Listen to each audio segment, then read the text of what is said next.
Welcome to Distribution Talk with Jason Bader, the show where we dive into the stories, struggles, and solutions from business owners and thought leaders in the wholesale distribution market. Hi friends, Jason here. In this episode, I had the pleasure of speaking with Kip Miller, President and CEO of Eastern Industrial Supplies, based in Greenville, South Carolina. Eastern is a pipe, valve, and fitting and plumbing distributor focused on the commercial market. Although I've been familiar with his company for several years, I recently took notice of a series of posts on LinkedIn. For the past couple of years, Kip has been sharing his thoughts on leadership, values, and purpose. I always appreciate when leaders are willing to become vulnerable so that they can share a message or lesson learned in their career. I enjoyed the conversation, and I hope you do too.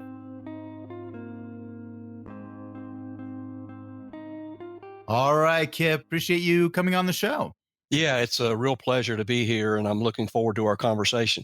Oh, terrific. As I mentioned to you earlier, I had jumped on and seen a few of your LinkedIn posts, and it was very fascinating stuff. And we'll definitely try to get into some of the activity down the line. But if I could, just get a little history lesson. How'd you get involved with the distribution business? And I guess also, why are you still in it? Why did you stay in the business? Well, I guess the reason I'm in the business is because the industry was the first one to offer me a job. I graduated in December of 79 from the University of South Carolina. In 1980, we were on the threshold of a recession and no one was hiring. And so I had a headhunter that was calling new startup companies, and they called Eastern Industrial. It was a company that had begun March 14th of 1980. There were three original owners who worked for a competitor. They were bought out by a national chain. After 18 months, they decided to mortgage their home and start their own company. So I went for an interview with them in August of that year as they wanted to hire their first sales trainee. They made me an offer, went to work September 1st of 1980, and I was just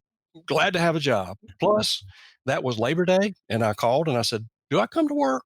And they said, "No, we're closed."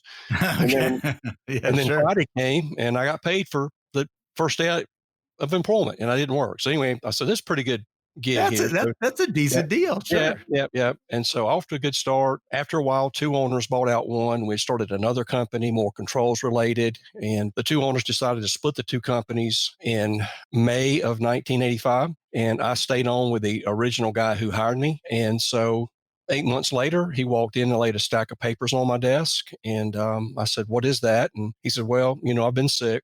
I've had this cough and cold for about 6 weeks, and I went and had a physical. They've discovered fluid buildup on my lungs, and I have blood clots lodged on the backside of my heart. If they move, I'll die instantly," they say. "So I'm going to be only working 4 hours a day, 4 days a week. You'll be running the company. I'll handle financing." And he loved to travel. He loved to hunt and fish. He had to change all that and drastically changed his life. And I was 28 years old, but he walked in and laid that paperwork on my desk. And, you never think anything like that's going to happen. He had some adult children in and out of the business from time to time, and I thought they would take over. But it was 8 months later, December 31st, 1986, I received a call at 11:45 that evening, watching Dick Clark and the ball drop, trying to get my newly born son to go to sleep. And it was one of his friends and said, "Hey, he's gone, massive heart attack, couldn't be revived. The company's yours. I'll talk to you next week." So needless to say, I got my wife up and we cried through the night and prayed and just was trying to seek guidance, and went in and discovered the company was in a good bit of debt due to the company splitting up. And I thought, wow, I don't know what's going to happen with this, but we went ahead and decided to move forward with the agreement. It's one of those things that you just start making payments to the state, and as long as you're not more than 10 days late, you keep the phantom voting rights. And so we were able to make those payments faithfully every month and over a 6 or 7 year period. And so I tell people literally, God gave me a company. I was 29 years old when he passed away, and didn't have the money to run a company like that or start it. Certainly didn't have the leadership or business experience I needed, but I certainly went to a quick business education 101 thereafter. We had about 12 people. No one left. They all stayed. And we gradually started making $50 a month and $100 a month, and then maybe 200. And then we picked up a huge T&M project of a new textile mill being built. And we were off and running, and we've not looked back since. Now, Kip, at that time, back when it was 12 of you, it was a small entity. I got to tell you, I mean, that's trial by fire right there. I mean, that is, all of a sudden, next thing you know, you wake up and you own this place, and you're now responsible for 12 families. And I always look at that from an owner standpoint, that we're responsible for those families that are employed with the organization. And so you're looking at these families, and I'd imagine that's got to be a very scary proposition. There's some level of excitement, but I'd say nervousness as well. Yeah, before the company split, we were losing five figures a month. And so that was a scary time. Something had to be done. Sure. And when they split, I began to have more control over the culture. I had been there six Yeah. years under two different leaders. I saw the things that were done that worked and the things that didn't work. And I was just storing those things away. I didn't know it, those things called culture. And out of that came our five core values when I sat down and thought about what kind of company did we want to have. And basically, those five were caring, honesty, integrity, self responsibility, and being positive. And so we really built our whole company culture around those five core values, and they still are our bedrock core values today. But yeah, Hmm. it was nerve wracking. I remember praying every day, God, don't let me make a mistake, because I felt like if I made a financial mistake, that we wouldn't survive. And Yeah. so He honored that prayer, and we all continue to get paid and get to where we are today. Yeah, I think that that's very common to have that fear that, one financial mistake or one blunder is going to completely take you out of the game, and you're going to disappoint and let down all of these people that have so much looking to you for leadership and guidance. But now I think later on you realize that, well, the best learning does come from a few mistakes. A couple cracked eggs makes a pretty good omelet.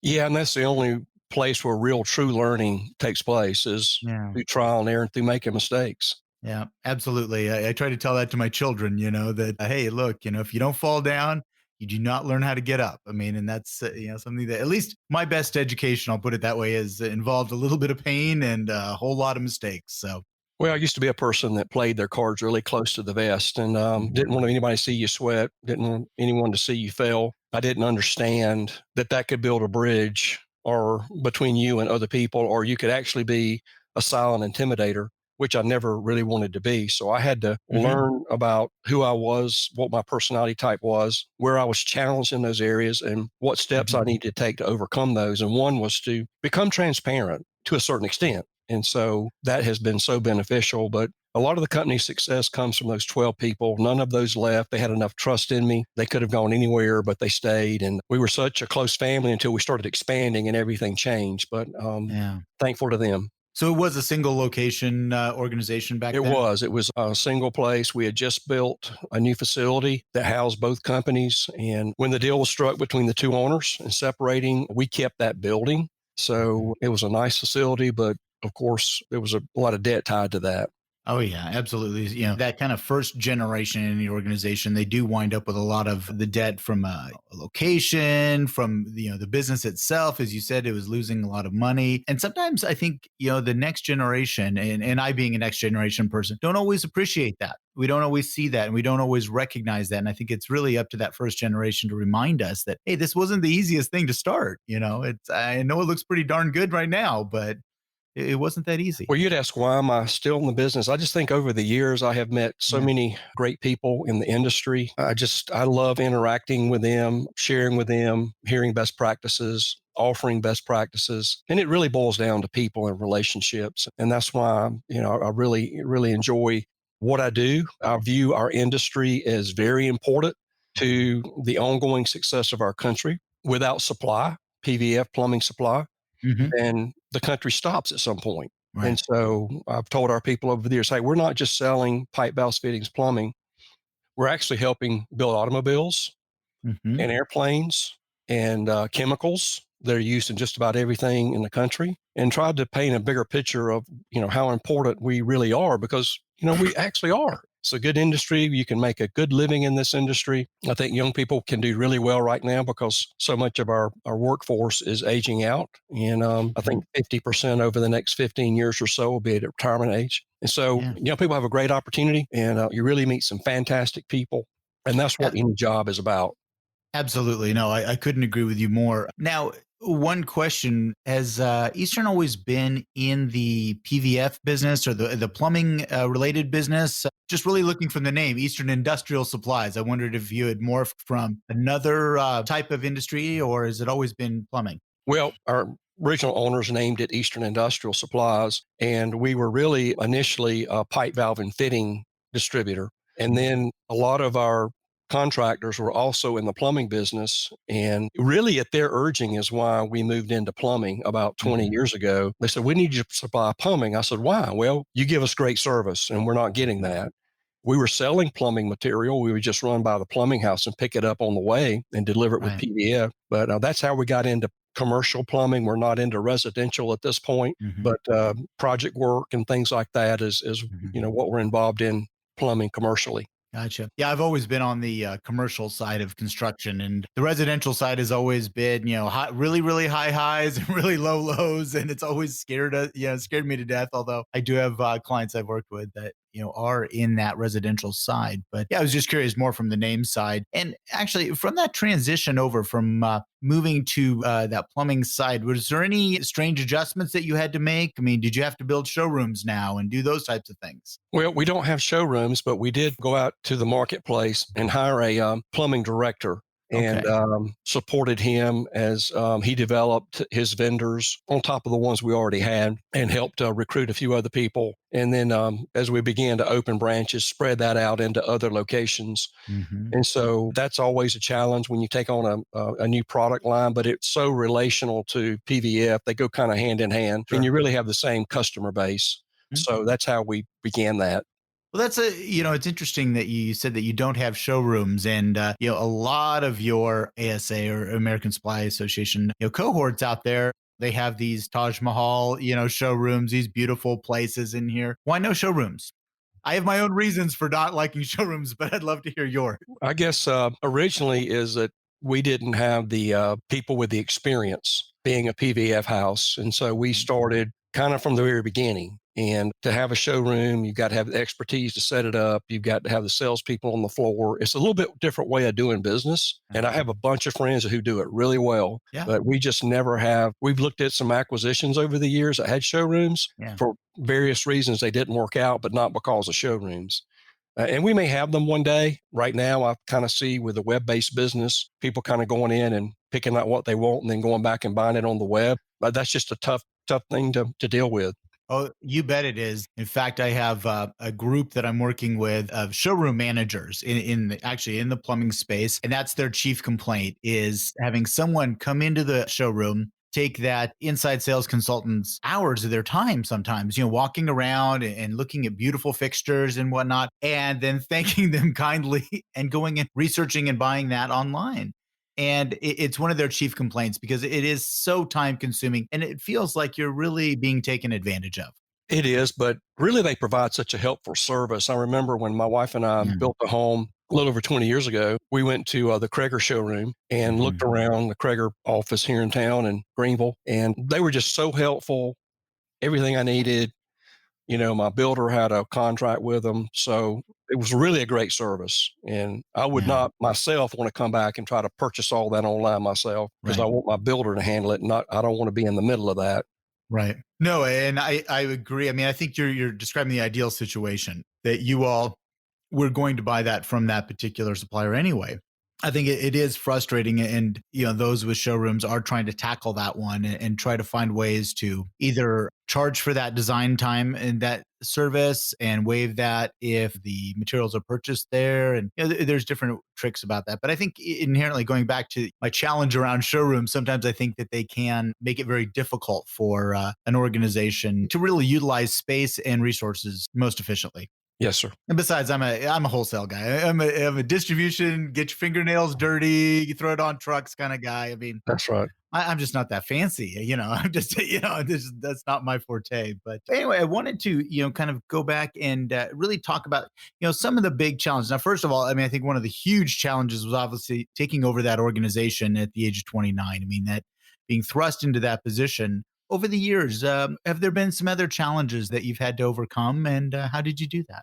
Probably the biggest challenge that I faced was the time of the Great Recession. That was just a huge challenge. It's the only time that we went backwards in sales. I can't remember if it was '08, '09, or '09, '10, but there were one year that Yeah. we considerably dropped off, and it was a very tough year. We put together, out of necessity, a cost reduction team. We created spreadsheets, and everybody was given different assignments to, try to lower our 401k fees, what we're paying for rugs or what we're paying for propane, et cetera. Team did really well, saved hundreds of thousands of dollars as our sales trended down. One of the hardest decisions, or most regretful, well, not most regretful, it was needed, but hardest decision was, it was in July of '08, '09. One of our guys in the warehouse called and said, "Hey, can I buy this $19.99 fan to put on my desk to help keep me cool?"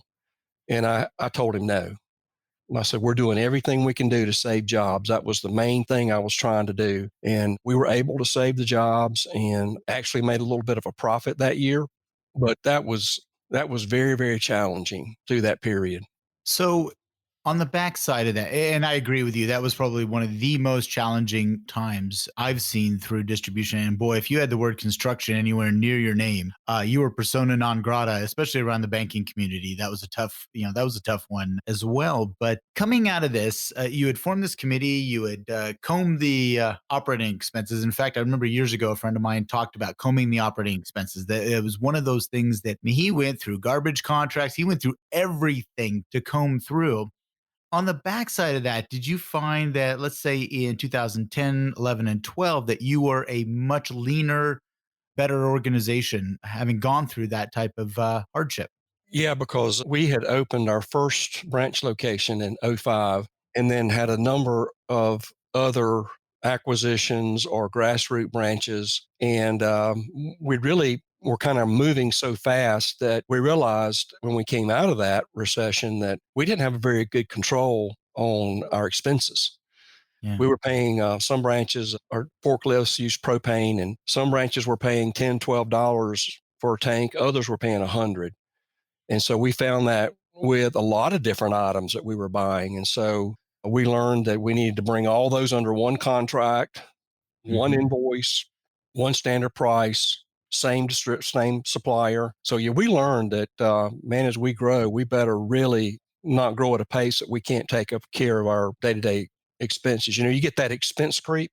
And so it just tracks right along, and you have to stay on top of that. Absolutely. I mean, I think that's that's one thing I experienced over the years, watching my family business grow, to multiple locations and seeing that type of expense creep, as you mentioned, and just it becoming so much more difficult to keep your arms around that. And there has to be a certain point when you let go and you have to then empower the people that are running those locations, or if you have, territory manager or something like that. But those folks have to have that same mentality of looking at those expenses and really become business managers, not just product salespeople, but business managers.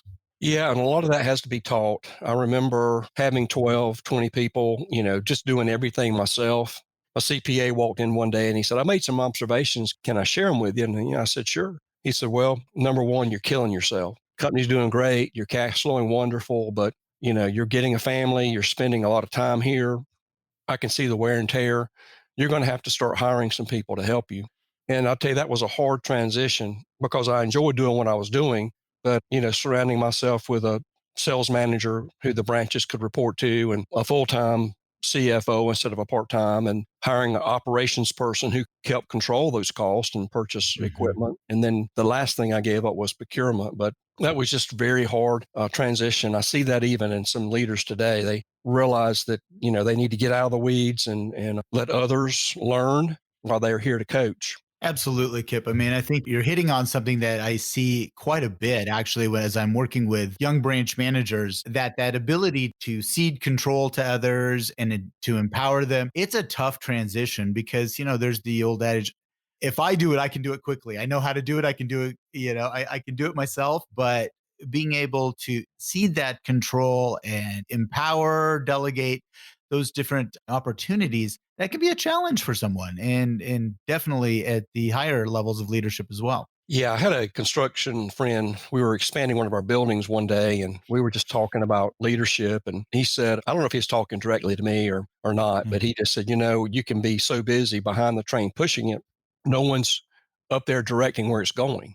And I said, wow, that's profound. That And is. up to that point, we had never done any strategic planning. So after that, we started strategic planning and I tried to not be so much behind the train pushing it as to kept looking to see where we're headed because we began to grow at a pace faster than, well, I never dreamed of it anyway, but we were just going at a faster pace and we needed better direction. Yeah, it just isn't it amazing, throughout your life, these people will come in these moments, just a simple statement, and whether he was talking to you or not, it's these folks will make a statement and will absolutely transform the way you conduct yourself and the way you think, and it might keep you up a couple nights actually thinking about this. But I think it's fascinating when we run across those people, and it takes a few years to look back and reflect and say, maybe that was the turning point. What was that about? So, if I could segue just a little bit here, as I mentioned in an earlier conversation, that I've been following some of your posts, and over the last couple of years, you've been looking internally. You've been becoming introspective a bit, and asking and actually sharing some of these discoveries, self discoveries, and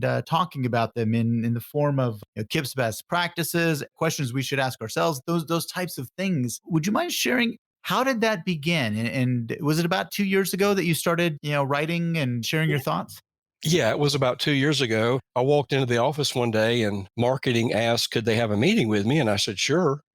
And I said, what's up? And they said, well, we've been talking and we want you to become a thought leader. I said, what is a thought leader? 2 years ago, I had no clue what she was talking about and all the social media. And she said, well, you've got some really good stuff you've written and shared, and I think you need to be sharing it with others. And I said, well, okay, explain it to me. And that's kind of where all that got started. I was maybe pushed into it, pulled Yeah, into it, so to yeah. speak. We have some young people and they've guided me on what to say or not what to say, but questions to ask or things to post. So that's kind of the story on that social media aspect. Yeah, and it's kind of a cathartic thing. At least I've found from my writing, over the years that it is. It's catharsis, and you realize, well, maybe I do know a couple things out there. Maybe I do have a couple of things to share. Yeah, I can remember. Again, I've been probably writing professionally for about 15 years now, and if I look back, I'm like, I can recall some of those first articles saying, people are actually going to read this. They are actually going to read this and respond to this. And it was shocking to me when I received my first email saying, hey, I read your article. And then da, da, da. I thought, really? You're the one, huh? You're the one who read that article. So, Well, I've yeah, been shocked too, but the marketing team was, of course, wanting to build a company brand, and sure. they thought if people listened to me, then they would migrate over to the company and see what the company site was posting. So I Yeah. think those two things go hand in hand, and it's really been enjoyable because of some of the Mm. comments I have received and the feedback. So I think it does have a purpose, and it's helping other people. And so, not the brightest guy, but certainly have 40 years of experience in the industry, and so I know a thing or two. I know a thing or two because I've seen a thing or two. So Right. that's where Right. we are. Well, and I think that, personally, I've approached my writing as well as what have I done? What have I seen? And I think that honestly, the people that you and I interact with, this resonates with them. That relatively naked approach, the good, bad, and the ugly, things that I've done wrong. I'm more than willing to, to expand upon the things that I've really made mistakes on, in the hopes that somebody doesn't follow that same path. Yeah, being transparent and say, hey, don't do this or don't do that. Yeah. Absolutely. And you had talked about that earlier, becoming transparent. That was a big turning point for you that, as you said, kept everything fairly tight to the vest. But what has that transparency given you? Just making yourself vulnerable. I've just seen it on LinkedIn where you get more views, you get more comments than if Mhm. you're just trying to offer some kind of leadership lesson. When people see that you have faults, that you have failed, and you're willing to share that for other Mhm. people, it's not to bring you any glory, but what people think is like, or they know that you're trying to share something with them so that they don't make the same mistakes that you did. And Mhm. so I failed to realize I had a trusted employee walk into my office, let's see, probably 7 or 8 years after Mhm. I was the president. And he said, hey, Kip, can I talk to you a minute? And I said, yeah. He said, you're viewed as a quiet intimidator. Nobody knows what you're thinking. And so that was a big aha moment for me because that Yeah. was the last thing I wanted to be was an intimidating leader. And then I took my first personality profile when I was about 40 years old, and I discovered that I'm a pretty high C on the disc structure. Mhm. And part of the problem is I can appear aloof. And so I had to be real careful that I didn't appear that way. Yeah. And I had to smile more. I'm a processor by nature, happy inside, but maybe my face doesn't show it. So I had to make a lot of intentional changes because of the position I was in. Those two things really helped me become more of who I am today, which Yeah. is only a slightly better version than yesterday. And we strive for that every single day. I completely agree with you that it is an intentional change, and I do applaud you because that's a tough one to be able to internalize those comments. That comment to you and say that isn't who I want to be. It kind of makes me think about over this last few months. You've recently, started posting the questions to ask yourself, section. I mean, you've had these, as I said, Kip's best practices, but then recently you've moved into the self-reflection side of it. And I think in your most recent one, you asked the question, how do I really want to live? Would you mind sharing that one a little bit? Yeah, well, we posted a series of questions over several weeks, maybe a month, of questions that Mhm. I had just gathered over the years. Once I learned how to use Word documents in the early 2000s, being a processor, being a planner, liking to review my year and thinking about the new year to come. Those were just Mhm. questions. I said, I'll need to answer these as I go forward in life. And so marketing said, hey, we need something else to post. You got to give us something else. I thought, oh boy. So I go back and I find all these questions and we Yeah. started posting them. And one of them was, how do I want to live? And I think Yeah. that's a tremendously important question for all of us. Part of it's knowing our why. Why do we do what we do? But Patrick Morley wrote a book, Man in the Mirror. And he said in that book that I'll quote, I want my life to count to make a difference. Mhm. I want to make a contribution in the lives of people around me. I want to be useful and I want to do something with my life. And so, I said, that is the way that I want to live. And I think there's three mountains a person climbs in life, in business. Number one, you want to climb the mountain of success. Mhm. And you start out and you're a hard charger and you're trying to claw your way to the top. And when you get to some level of success, you start looking around and you say, there's got to be more than this. And Yeah. then you start saying, Bob Buford wrote in the book Halftime, he said that you want to move from success to significance.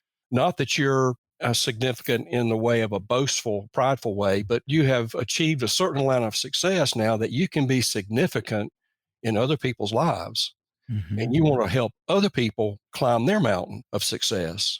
And Mhm. so that's what I really enjoy doing. Now I'm at the stage of life where I'm thinking about what's next. And maybe there's a third mountain where you move from significance to serving, where you have a certain amount of resources that sustain yourself and you can serve other people in a greater capacity through mentoring, through coaching friends or other people in business, not necessarily for a paycheck. You can help out your favorite nonprofits in a greater way than maybe you've been able to do. And so that's it for me. I want to be that person that, knowing it's not about status. It's not Yeah. about what hood ornaments on your car or what Mhm. logos on your shirt. It's about serving other people. So I want my life to count and I want to make a difference. And Yeah. I want to leave that legacy. Yeah. Well, I'll be honest with you, Kip, just looking at, some of the most recent posts and things like that. And, looking at this kind of journey of self-discovery over the years, I think you're definitely well on your way of doing all of that. And I do appreciate that, wanting to serve. I mean, I years ago, I kind of recognized that that was my calling. That's what I was here to do, was to serve other people. And if I could do that, then I would feel that I was doing the things I should be doing in life. That I was serving and sharing what I had learned over the years and helping others kind of find their way. So I do applaud that, and I'm on a similar journey. I'll put it that way. So Yeah, it's professionally and personally yeah. beneficial. Absolutely. Absolutely. I know that you have another series coming up, that you're getting into. I believe it's 10 points, and I won't ask you to get into those, but, when do you anticipate starting to share those with the world? Yeah, I had a recent post where a video on LinkedIn where I Yeah. just was transparent and 2 to 3 minute video about how I already went through a struggle in 2017. We all go through Yeah. some hardships and difficulties in life for various reasons. And I got to a point where I just didn't like change. I wasn't embracing challenges like I used to. And I Mhm. noticed that I had gone into a mode of self protection. And that's when life was all about me and really not thinking that much about others, but how I could shield myself from maybe some monster decisions that I saw were coming through trends in the industry I discovered that year. And I thought, man, I like doing business the way I've been doing it, and technology is going to change everything. And so that was part of it. And I just shared that, and that somebody had given me a book about that same time. Yeah. And it was a really short book, and it had 10 points in it, 10 little things that can change your life. It's things we all know, but it's things we need to be reminded of. And then, as a person of faith, I've added scripture to them. And so Mhm. that's what I'll be sharing 5 this week and then 5 the week following. That post has had more views and reactions than any post that I've ever had before. Oh, absolutely. I know. And when I saw it, I was, kind of struck by, I think I'm always struck by people who are vulnerable, who are willing to be vulnerable and talk about, fears or struggles that they go through. And so, yeah, I absolutely, I realize exactly why it was viewed so favorably. Definitely, I will link your LinkedIn handle to this so people can follow you if they choose and really follow those 10 points because I think those are going to be profound. Well, I thought they would be very helpful during this time of COVID-19. Yeah. Maybe there's a lot of self protection going on. People may feel similar to what I did back in 2017. And I feel like these 10 points can be very helpful. Well, fantastic. Hey, Kip, thank you so much for sharing this. I really appreciate it. I mean, you've definitely had a very interesting set of almost 40 years, I believe, that you've gone through, and so it's been a terrific journey for you, and I've really appreciated your time today. Well, great. Thank you for having me. I certainly enjoyed it. All right. Well, I look forward to the next time our paths cross. Yeah. Thank you, Jason. Thank you for listening. If you liked what you heard, consider hitting that subscribe button. Links to sponsors, products, and services mentioned during this episode can be found in the show description area on your podcast application or at www.distributiontalk.com. Distribution Talk is edited and mixed by Andrea Klunder and Edwin Ruiz at the Creative Imposter Studios. This episode was brought to you by my company, The Distribution Team. We are a consulting services firm dedicated to helping wholesale distribution clients remove barriers to profitability, generate wealth, and achieve personal goals. To learn more about how we can help your company succeed, check us out at www.thedistributionteam.com.